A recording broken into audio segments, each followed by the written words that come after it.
নমস্কার। যুক্তি তর্ক সঙ্গে অর্কই আপনাদের স্বাগত। আপনাদের সঙ্গে আমি অর্কপ্রভ সরকার। ও দিদিমণি গানের রানী, গাও গো আমায় গাইতে রেডিও স্টেশনে। হংসরাজ সিনেমায় আরতি মুখোপাধ্যায়ের গলায় এই গানটা বাঙালি মাত্রই শুনেছেন। অত্যন্ত ভালো গান, আমি মাঝে মধ্যেই শুনি। তা আমি আজকে শিরোনামটা কি দিয়েছি? ও দিদিমণি হীরক রানী। দেখুন, আমাদের দিদিমণি সর্বজ্ঞ। তিনি গানের রানী, তিনি কবিতার রানী, তিনি লেখক সত্তায় সবাইকে পিছনে ফেলে দিয়েছেন, বই লেখায় সেঞ্চুরি পার করেছেন। তিনি শিল্প বোঝেন, সংস্কৃতি বোঝেন, কবিতা বোঝেন, গান বোঝেন, আইন শৃঙ্খলা বোঝেন, আর রাজনীতি ওটা সব থেকে ভালো বোঝেন। হীরক রাজার দেশ তো ছিলই, মানে সত্যজিৎ বাবুর কল্পনায় তো অন্তত ছিল। তাহলে হীরক রানীর দেশও থাকতে পারে। অনেকে বলেন না না, হীরক রাজার দেশ তো রূপক, সত্যজিৎ বাবু নামটা দিয়েছিলেন তার সিনেমায়, কিন্তু হীরক রানীর দেশ কিন্তু বাস্তবে আছে। সেটা আমাদের এই ঈশ্বর পরিত্যক্ত বঙ্গদেশ। কেন হীরক রানীর দেশ বলা হচ্ছে? দেখুন, পশ্চিমবঙ্গে এখন যা চলছে সেটাকে যদি এক কথায় ব্যাখ্যা করা যায় তাহলে একটা শব্দই সুপ্রযুক্ত হবে, সেটা হচ্ছে মাৎসন্যায়। সুপ্রিম কোর্ট এই পুরনিয়োগ দুর্নীতি নিয়ে বলেছে যে অনেক ছেলে মেয়ের ভবিষ্যৎ নষ্ট হয়েছে। 3 মাসের মধ্যে সিবিআই কে তদন্তের কাজ শেষ করে চার্জশিট দিতে হবে।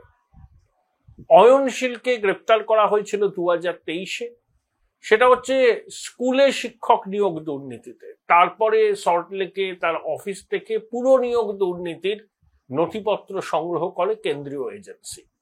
তখনই আমরা জানতে পারি যে পুরো নিয়োগ দুর্নীতিও তার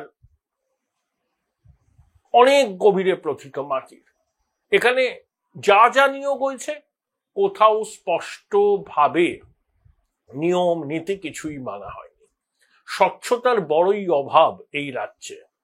সুপ্রিম কোর্ট যেমন এসএসসির চাকরি বাতিল মামলায় বলেছে যে সংগঠিত অপরাধ, পরিকল্পিত দুর্নীতি, এসএসসি 17 রকম দুর্নীতি করেছে এবং দুর্নীতি করে দুর্নীতি ঢাকতে প্রাণপণ চেষ্টা করেছে। নয়নের মণিদের, মানে মন্ত্রীদের নয়নের মণিদের ব্যাকডোরে পরীক্ষায় বসানোর চেষ্টা করেছিল রাজ্য সরকার। দাগিরাও পরীক্ষায় বসতে পারবে, কল্যাণ বন্দ্যোপাধ্যায় সওয়াল করেছিলেন, অ্যাডভোকেট জেনারেল হাইকোর্টে সওয়াল করেছিলেন। সুপ্রিম কোর্ট অ্যাডভোকেট জেনারেলের উদ্দেশ্যে বলেছিলেন যে মাননীয় অ্যাডভোকেট জেনারেল সুপ্রিম কোর্টের রায়টাকে হৃদয়ঙ্গম করতে পারেনি। অর্থাৎ যেখানেই আপনি তাকাবেন, যেদিকেই নজর দেবেন, সেদিকেই পাহাড় প্রমাণ অনাচার, দুর্নীতি। কিন্তু আমাদের শাসক দুর্নীতিটা মানতে চায় না, সবসময় স্টেট অফ ডিনায়াল, সবসময় ভিকটিম কার্ড খেলা। যে সরকারের বক্তব্য তারা প্রাণপাত করে চেষ্টা করছে যে নিয়োগ দিতে, কিন্তু কিছু দুষ্টু আইনজীবী আর বিরোধীরা আদালতের দ্বারস্থ হয়ে নিয়োগটাকে ভণ্ডুল করে দিচ্ছে। এখন বলুন, একটা নিয়োগ প্রক্রিয়া ধরুন এসএসসি কন্ডাক্ট করছে, তাতে যদি বিস্তর গরমিল থাকে, দুর্নীতির গন্ধ থাকে, যে কোনো নাগরিক সেই দুর্নীতির প্রতিবাদ তো করবেন এবং আদালতে যাবেনই। যদি আপনি নিয়োগ প্রক্রিয়া স্বচ্ছভাবে করেন, কারুর আদালতে যাওয়ার প্রয়োজন হবে না বিচার চাইতে। 2022 সালের নভেম্বরে একটা টেট পরীক্ষা হলো, 2025-এর সেপ্টেম্বর শেষ হতে চলল। এখনো জেলাভিত্তিক কত শূন্য পদ আছে সেটা বার করতে পারল না প্রাথমিক শিক্ষা পর্ষদ। শিক্ষামন্ত্রী বলছেন এত তাড়ার কি আছে, অযৌক্তিক আন্দোলন। শিক্ষামন্ত্রী দয়া করে বলুন 3টে বছর লাগে জেলা স্তরে কত শূন্য পদ আছে সেটা বার করতে? আবার দিদিমণি তো বলে যাচ্ছেন যে 10 লক্ষ চাকরি নাকি তিনি রেডি করে ফেলেছেন।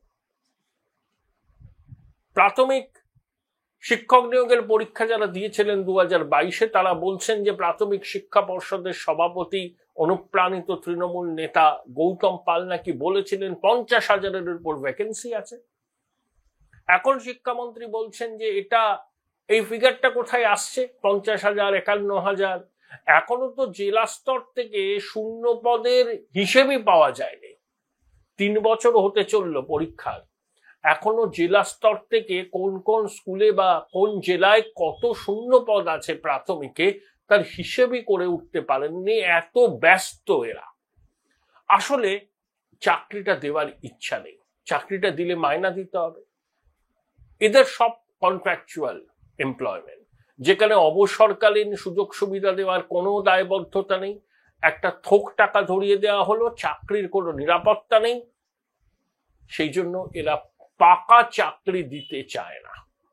কিন্তু কত প্রতিশ্রুতি, হ্যান কারেঙ্গে ত্যান কারেঙ্গে, চাকরিটা যেন হাতের মুঠোয় আছে। দিদিমণি ইচ্ছা করলেই অ্যাপয়েন্টমেন্ট লেটার বিলি করতে পারে, ইচ্ছে থাকলে করুন না, কে আপনাকে বাধা দিচ্ছে? মানুষ তো দুহাত তুলে আপনাকে আশীর্বাদ করবে, 11, 16, 21-এ আপনাকে দুহাত বলে সমর্থন করেছে। তাহলে তো ন্যূনতম প্রত্যাশা হলো একটা নিয়ম মেনে সরকারের নিয়োগ হবে, স্কুলে কলেজে প্রাথমিকে নিয়োগ হবে, পুরসভায় নিয়োগ হবে, মেধার ভিত্তিতে নিয়োগ হবে।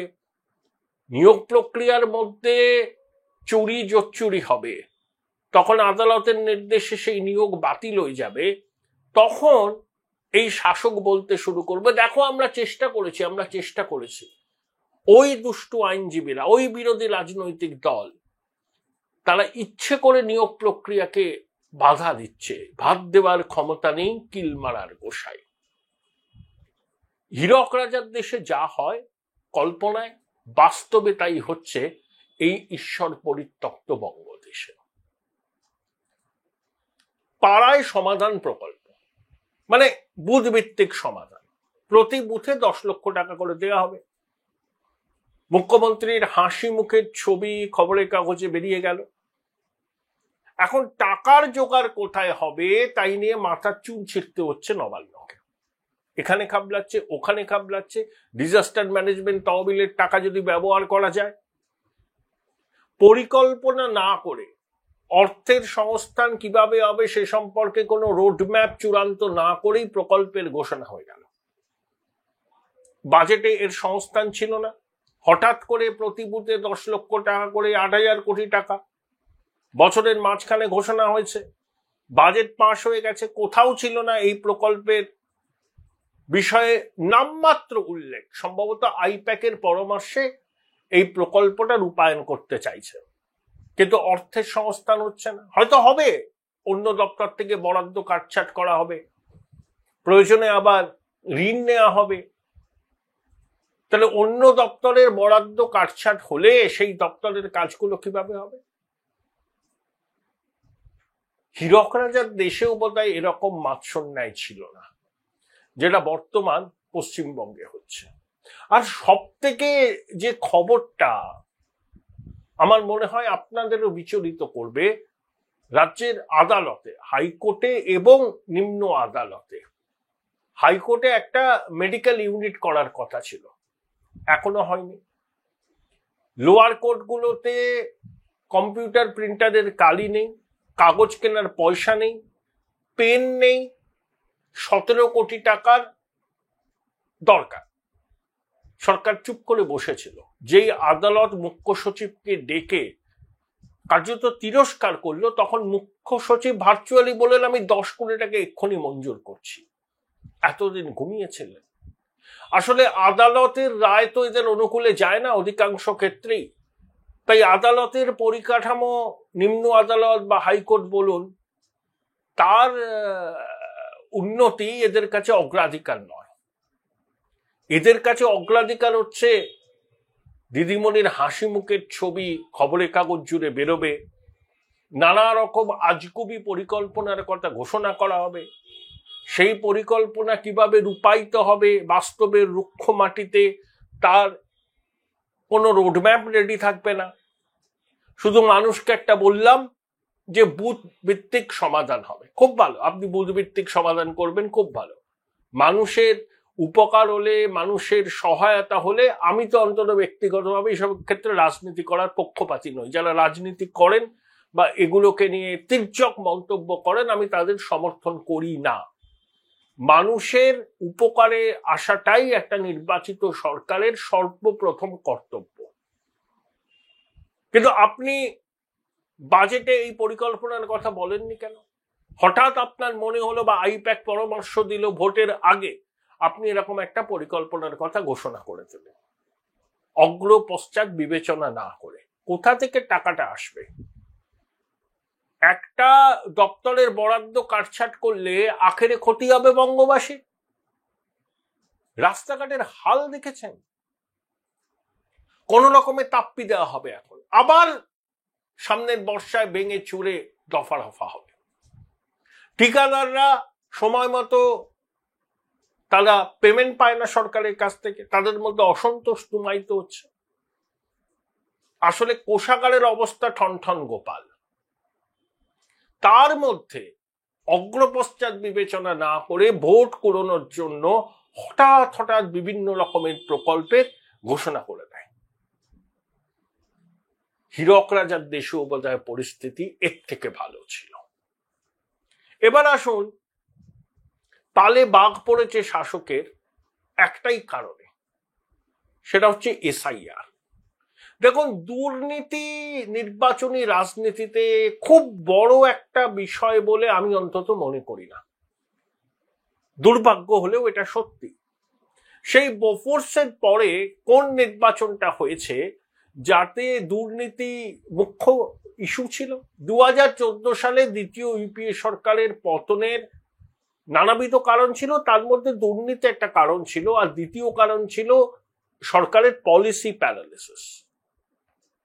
1989 সালের লোকসভা নির্বাচনে ভিপি সিং ওই বোফোর্সের দুর্নীতিকে সামনে রেখে আপামর ভারতবর্ষে একটা ঢেউ তুলেছিলেন। তারপরে সেভাবে দুর্নীতির বিরুদ্ধে রায় দিতে হবে এই এজেন্ডা বা এই টেমপ্লেটকে সামনে রেখে কোনো রাজনৈতিক দল সেভাবে ঝাঁপায়নি, বা ঝাঁপালে পরেও কাঙ্ক্ষিত ফল তারা পায়নি।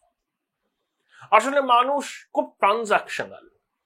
তারা দেখতে চায় যে সরকার তাদের কিভাবে সাহায্য করছে, ঠিকঠাক ভাতাগুলো দিচ্ছে, ঠিকঠাক পরিষেবাগুলো দিচ্ছে, নগদ আমার ব্যাংক অ্যাকাউন্টে ট্রান্সফার হচ্ছে।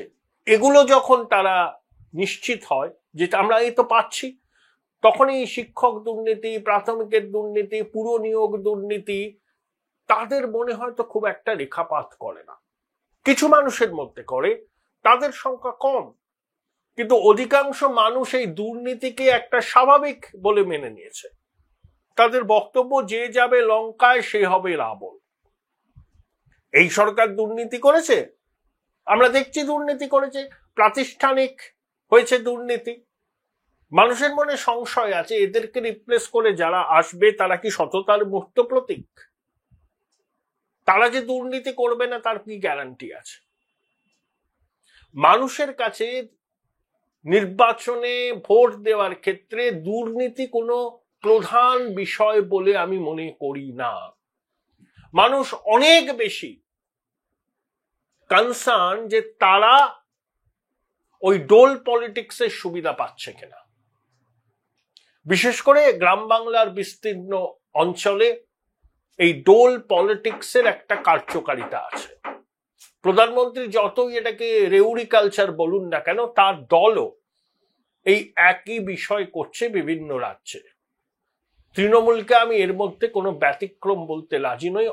অযথা তাদেরকে এই ডোল পলিটিক্স করার জন্য দোষ দিতেও রাজি নয়। কিন্তু এখানে একটা মৌলিক পার্থক্য আছে। অন্যান্য রাজ্য করছে, কিন্তু তাদের আর্থিক স্বাস্থ্য পশ্চিমবঙ্গ থেকে অনেকটাই ভালো। সেই জন্য তারা ডোল পলিটিক্স করতে পারছে, নগদ ট্রান্সফার করতে পারছে। এই সরকার ঋণ করে বঙ্গবাসীকে ঘি খাওয়াতে ব্যস্ত। যে শিশু ভূমিষ্ঠ হলো আজ রাতে, তার মাথায় 60,000 টাকা দেনা। রাজ্যের উপর প্রায় 7 লক্ষ কোটি টাকার দেনা। হীরক রানীর রাজত্বে, এটা হচ্ছে বাস্তব। এখন পালে বাঘটা কোথায় পড়লো? দুর্নীতি নির্বাচনে খুব একটা বড় বিষয় নয়, অন্তত বেশিরভাগ মানুষের কাছে। কিছু মানুষের কাছে অবশ্যই, কিন্তু বেশিরভাগ মানুষের কাছে তারা দুর্নীতিকে মোটামুটি একটা স্বাভাবিক প্রক্রিয়া বলে গ্রহণ করে নিয়েছে। এটা সারা ভারতবর্ষের ফেনোমেনা। কিন্তু যে কারণে শাসক আজকে উদ্বিগ্ন, বিচলিত, সেটা হচ্ছে স্পেশাল ইন্টেন্সিভ রিভিশন। দেখুন, আমাদের শাসক দলের একটা ভোট ব্যাংক আছে, তার মধ্যে সংখ্যালঘুদের লক স্টক অ্যান্ড ব্যারেল সমর্থন তৃণমূল পায়। 21 সালে 100টা মুসলমান ভোটের মধ্যে 91টা পেয়েছিল, আর তারপরে একটা বেনিফিশিয়ারি ক্লাস, এই নিয়ে 45%। প্রধান বিরোধী দল বিজেপি 38-39% ভোট পায়, পুরোটাই হিন্দু ভোট। হিন্দু মহিলাদের একটা বড় অংশ যারা সরকারি প্রকল্পের সুবিধা পায়, কন্যাশ্রী, স্বাস্থ্য সাথী, লক্ষ্মীর ভান্ডার, তারাও ভোট দেয় বিজেপিকে। তাহলে দুটো দলের ভোটের ফারাক 45%। এসআইআর হলে সব থেকে ক্ষতিগ্রস্ত হবে তৃণমূলের সংখ্যালঘু ভোট ব্যাংক।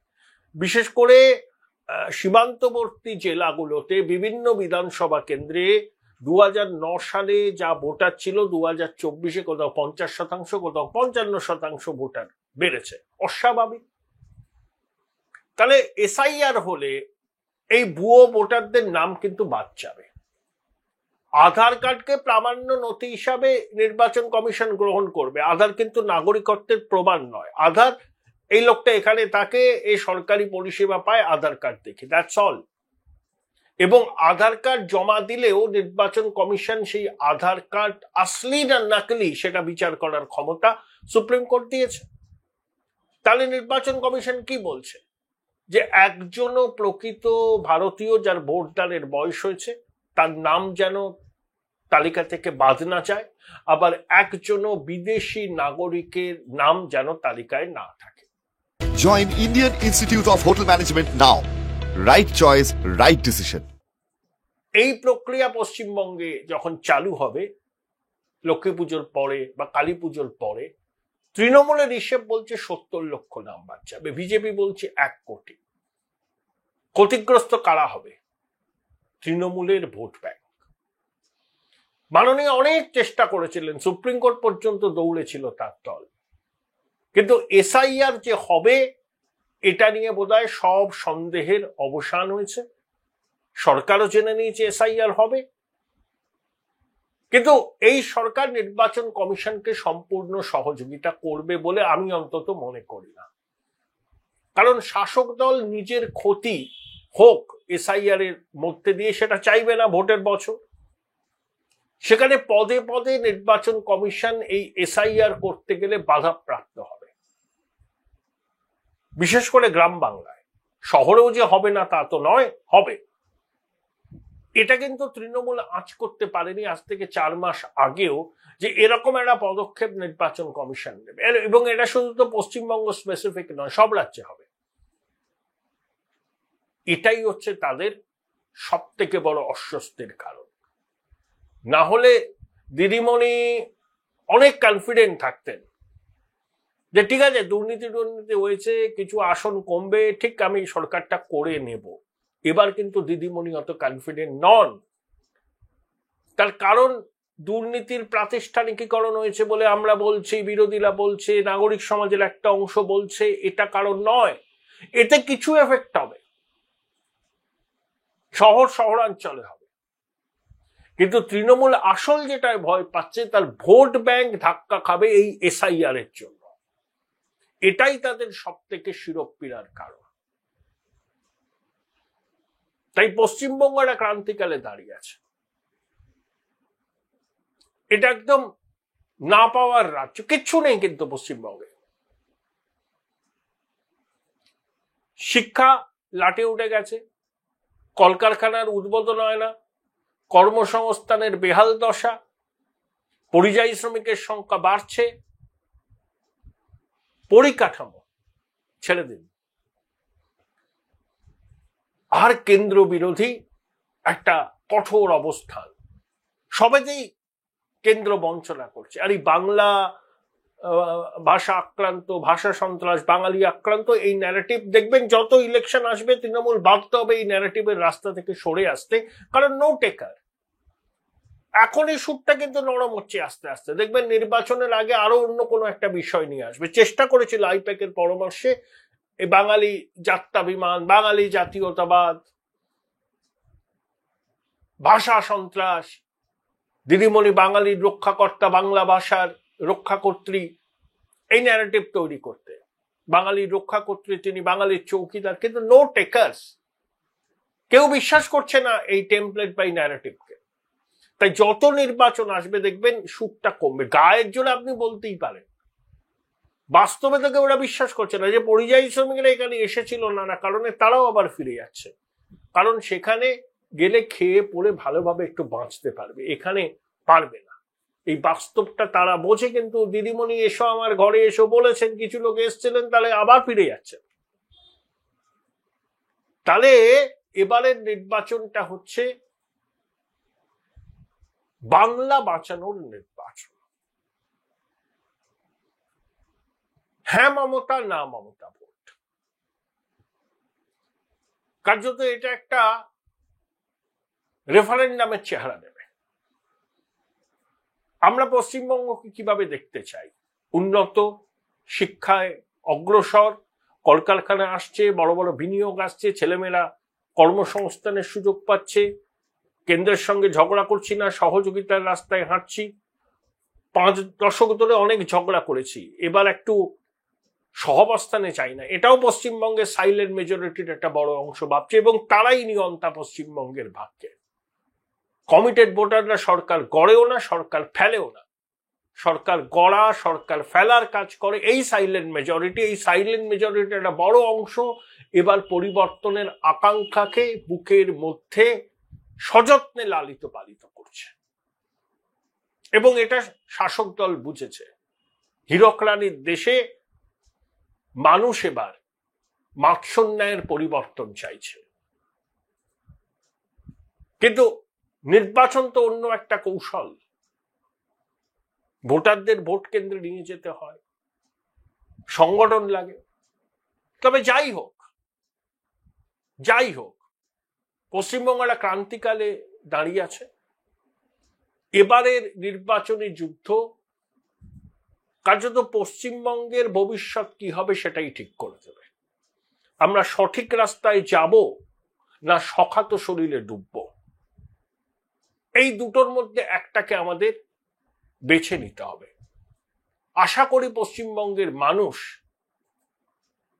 এবার যে গণতান্ত্রিক পদ্ধতিতে অংশ নেবেন, তখন তারা যে রায় দেবেন সেই রায়ের মধ্যে তাদের সুচিন্তিত চিন্তার প্রতিফলন ঘটবে। এই আশাটুকু তো করতেই পারি একজন বঙ্গবাসী হিসাবে।